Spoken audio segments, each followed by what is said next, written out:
Olá, eu sou a Daniela Portela, professora de redação, e eu vim dar algumas dicas para você arrasar na redação do Enem.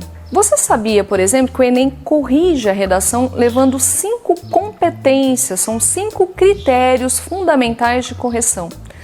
O primeiro, tá?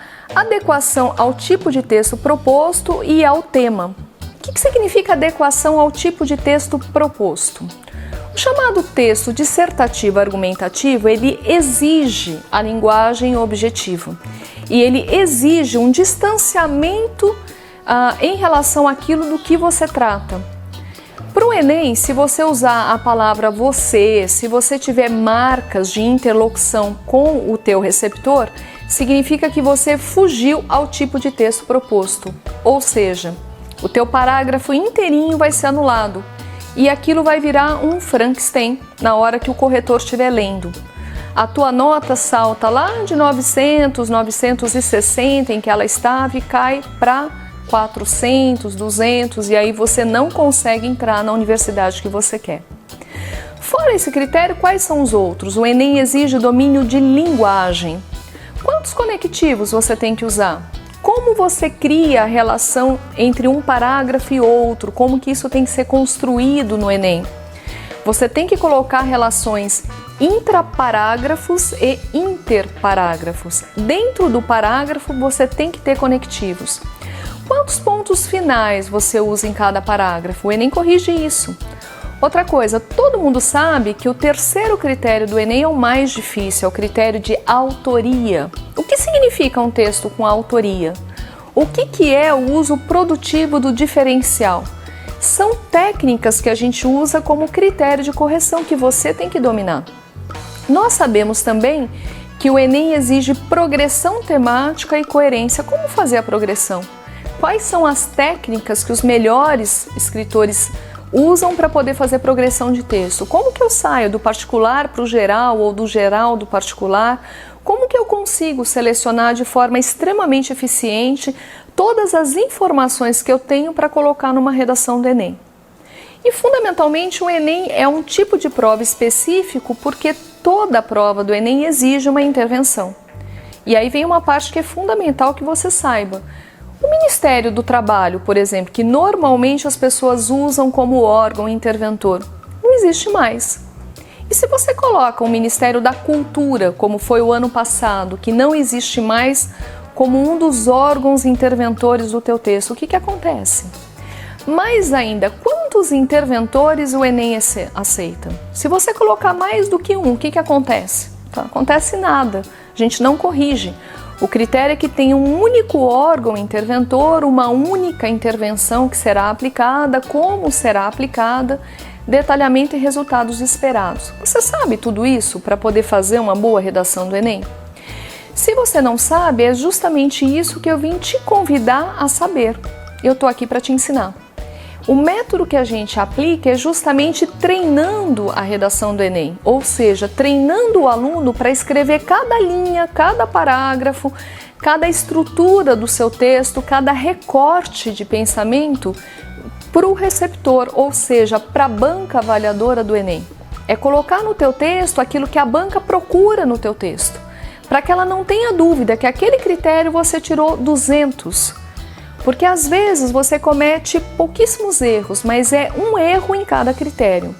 Cada erro são 40 pontos a menos por critério, você salta da nota 1000 que te colocaria em qualquer faculdade que você deseja, no curso que você quer, para uma nota 800.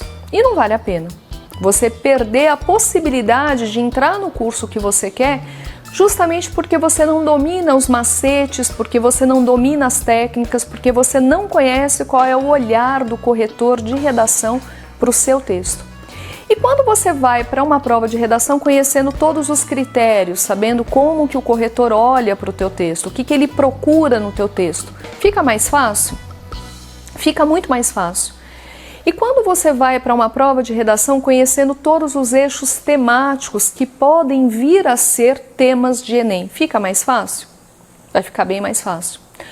Outra coisa, e quando cai na prova do Enem um tema que supostamente não tem problema, ou seja, um tema que já é solução para a sociedade brasileira, como já caiu. A lei seca, por exemplo. Gente, a lei seca funciona. O número de pessoas mortas em acidentes de trânsito depois da lei seca diminuiu drasticamente. Então aquilo não é um problema social. Como que você consegue construir uma intervenção para um tema que aparentemente não tem problemas? Ou seja, como problematizar o tema do Enem e garantir os 200 pontos na conclusão? É um conjunto de técnicas que você tem que dominar antes de partir para a prova. E é exatamente isso que a gente tem que treinar. Porque dominar não é ter uma informação ou outra, dominar é saber fazer, né? E como que eu vou saber fazer tudo aquilo que o Enem exige de mim? Tá? Quantos ministérios, por exemplo, desapareceram no atual governo? Você tem que saber isso, é óbvio. Qual é a função do legislativo? Qual é a função do judiciário? Quem resolve problemas trabalhistas? É o Ministério Público, o Ministério do Trabalho não existe mais. Quem está no lugar do Ministério do Trabalho? O que o Ministério da Família e da Cidadania faz? É um ministério super importante para todas as minorias, é um dos principais órgãos interventores do Enem. Você conhece direito aquilo que ele faz?